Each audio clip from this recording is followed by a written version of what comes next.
कर्ज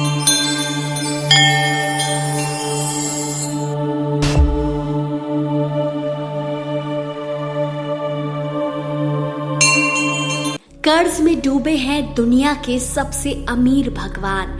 अपने ही विवाह के लिए लेना पड़ा कर्ज। भगवान विष्णु का रूप कहे जाने वाले भगवान वेंकटेश्वर, तिरुपति बालाजी और मां लक्ष्मी से जुड़ा एक ऐसा रहस्य आज हम आपको बताने जा रहे हैं जिसे जानकर आप हैरान हो जाओगे। मित्रों, 1,30,000 करोड़ की धन संपदा के साथ तिरुपति बालाजी दुनिया के दूसरे सबसे अमीर भगवान हैं, लेकिन कलयुग में उनसे बड़ा कोई दूसरा कर्जदार नहीं। इसलिए आज भी उनके भक्त मंदिर में सोना, चांदी और लाखों करोड़ों चढ़ावों से उस कर्ज को उतारने का प्रयास करते हैं। लेकिन ऐसा कैसे संभव हुआ कि संसार को सुख वैभव का आशीर्वाद देने वाले देवता स्वयं कर्जदार बन गए? चलिए सुनते हैं इसके पीछे की पौराणिक कथा। मान्यताओं के अनुसार विष्णु के रूप भगवान वेंकटेश्वर की पत्नी पद्मावती देवी हैं, जो साक्षात मां लक्ष्मी का स्वरूप है।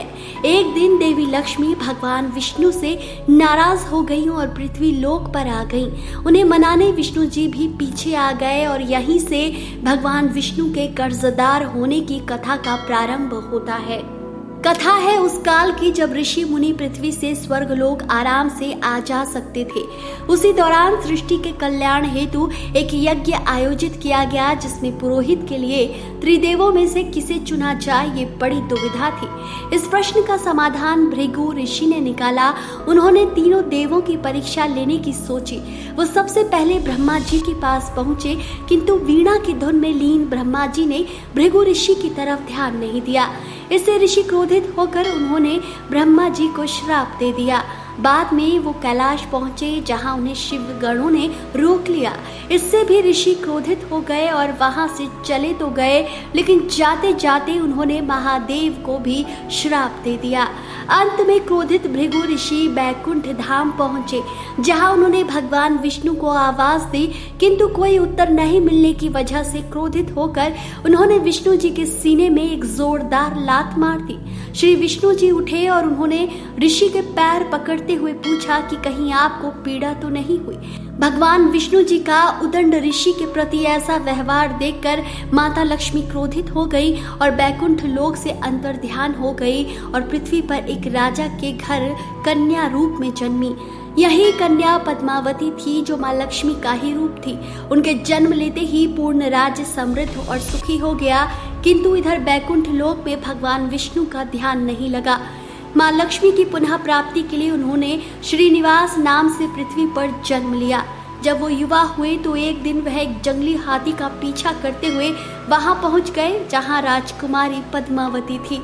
उन्होंने तत्क्षण ही माता लक्ष्मी के रूप को जान लिया। श्रीनिवास ने तुरंत अपनी गुरु माता के पास अपने और राजकुमारी के विवाह का प्रस्ताव रखा। गुरु माँ ने भी गुरु बृहस्पति की सलाह से पद्मावती के पिता के सामने विवाह का प्रस्ताव रख दिया। विवाह की स्वीकृति मिली, किंतु धन की आवश्यकता आन पड़ी। श्रीनिवास के पास कुछ भी नहीं था, इसलिए कुबेर जी से धन उधार लेने की सोची गई और तभी उन्होंने ब्रह्मा और विष्णु को साक्षी बनाकर धन के देवता कुबेर से बहुत सारा धन उधार लिया। कुबेर ने पूछा, ये धन आप कब लौटाएंगे? इसके उत्तर में श्रीनिवास ने कलयुग के समाप्त होने तक सारे कर्ज को ब्याज सहित चुकाने की बात कही। तो मित्रों, ये थी कथा भगवान विष्णु जी की। आपको ये कथा कैसी लगी? अपनी राय कमेंट करके जरूर बताएं और कथा को ज्यादा से ज्यादा शेयर कीजिए।